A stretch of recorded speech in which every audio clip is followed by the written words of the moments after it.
In yet another incident of unarmed people being forced to face down an active shooter. Multiple victims, gunshot wounds. Tonight we have learned the death toll is rising. 11 people killed, 9 others injured.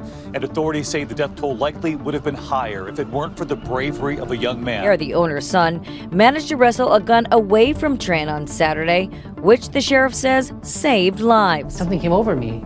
I had this realization that I needed to grab his weapon. I needed to take control of the situation, or else everybody would die, including me. A 72-year-old man was disarmed before he could carry out a second shooting, which begs the question, what would you do if you were facing an active shooter and you were unarmed?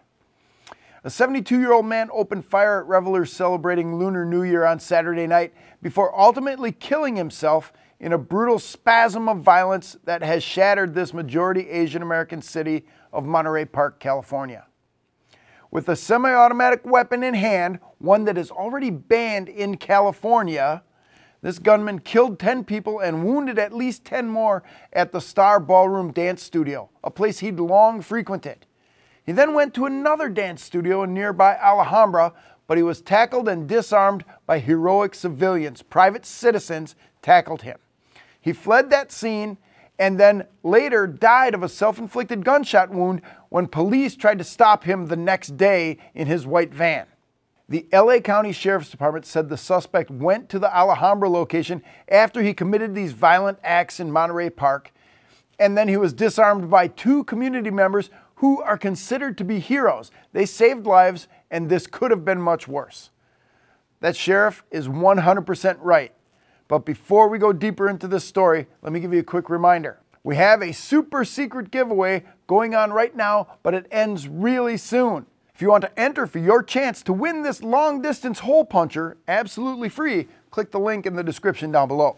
Now, getting back to this story, there are very few clues as to what motivated this shooter, an elderly Chinese immigrant described as having an interest in dance and a hot temper.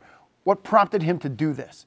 Investigators found a handgun as well as several pieces of evidence in the man's white van linking him to the Monterey Park and Alhambra dance studios. The Los Angeles County Sheriff's Department got a search warrant for the man's home in the Lakes at Hemet West, a senior community about 80 miles east of Monterey Park. A Hemet police spokesman confirmed this search warrant. In carrying out the attack, the shooter used a semi-automatic assault pistol with an extended large-capacity magazine. A law enforcement official told CNN that this gun was a Cobra M11, a 9mm semi-automatic weapon with a rather large magazine. The weapon, which was taken from the suspect at the Alhambra dance studio, was traced back to this man, giving authorities his name and description. All 10 of the people killed, 5 men and 5 women, were over the age of 50, and 9 were in their 60s and 70s.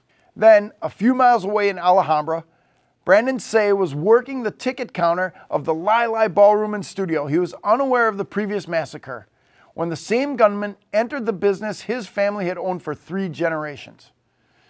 Brandon said this: from his body language, his facial expression, his eyes, he was looking for people. He was looking at me and looking around, not hiding that he was trying to do harm. His eyes were menacing. The gunman pointed a semi-automatic weapon at Brandon, the first gun he had seen in real life. Got both hands on the gun. He is trying to fight back. He was bashing me in the face, behind my head, getting very physical, trying to do everything he could to get the weapon away from me. Say struggled with the man for about a minute and a half and eventually wrestled the gun from him when the man took his hand off it. Once Say gained control of the gun, he told reporters he pointed it back at the suspect and yelled for him to get the hell out of here, and the man fled. And I'm about where he is? Yes, you're about where he was. Okay.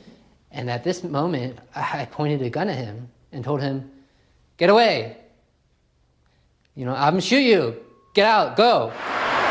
He says the suspect ran, setting off the half-day manhunt to find him. So you might be asking yourself, when should you get involved? When is the right time? I can't give you a specific answer to that, but understand this. Fighting is probably the last thing you want to do, especially if you're unarmed, but there may be no other option. There may be no way out. and it may be the only thing that you can do is get your hands on that gun. Now, if you're trying to get a gun, a handgun specifically, away from someone, you want to make sure that you, one, make sure that gun is not pointed at you. And two, if you can get your hand on the shooter's wrist and another hand on the top of the gun and bend the barrel back toward that shooter's chest, the gun is going to come out. This is the weakest part of the grip right here. Bend that gun back inward and you can strip it from the person's hand actually fairly easily if you do it fast and you do it firmly. But again, you got to make sure you're offline. That gun is not pointed at you. He might be able to get one round off. If your hand's on the slide, that's going to jam up the gun. Things are not going to feed if it's an auto loader, and the cylinder isn't going to turn if it's a revolver. But you get your hands on that gun and you jam it into that person's chest while you're holding the wrist and twist. And a double bonus on that is then you can use your elbow to drive through and maybe hit him with an elbow strike. And if the gun pops out in your hand and you're holding it, swing it back through and hit that guy with his own gun. That's a good option, but it's something that you'll probably want to train before you do it. But if you're thinking about it ahead of time, understand that might come to you. You might be able to do that without a whole lot of training. One thing I do want to tell you, if you go for the gun and you get your hands on the gun or you get your hands on the arm, do not let go. This is now an absolute fight for your life. And while you're holding the gun, 2 hands against the weapon is always a great saying.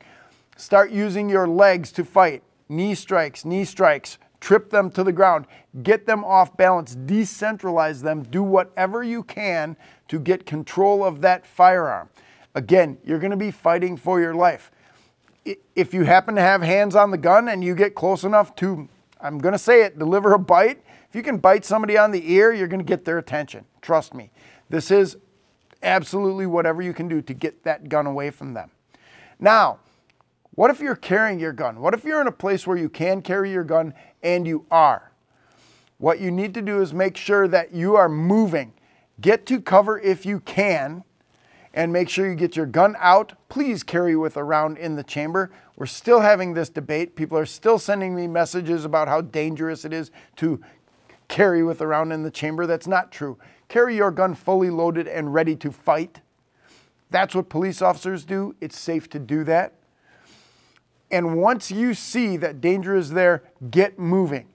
Move to concealment, move to cover, move to any place you can that will give you a tactical advantage. And do your best to put rounds accurately on target. Now, I don't want you to just do a mag dump.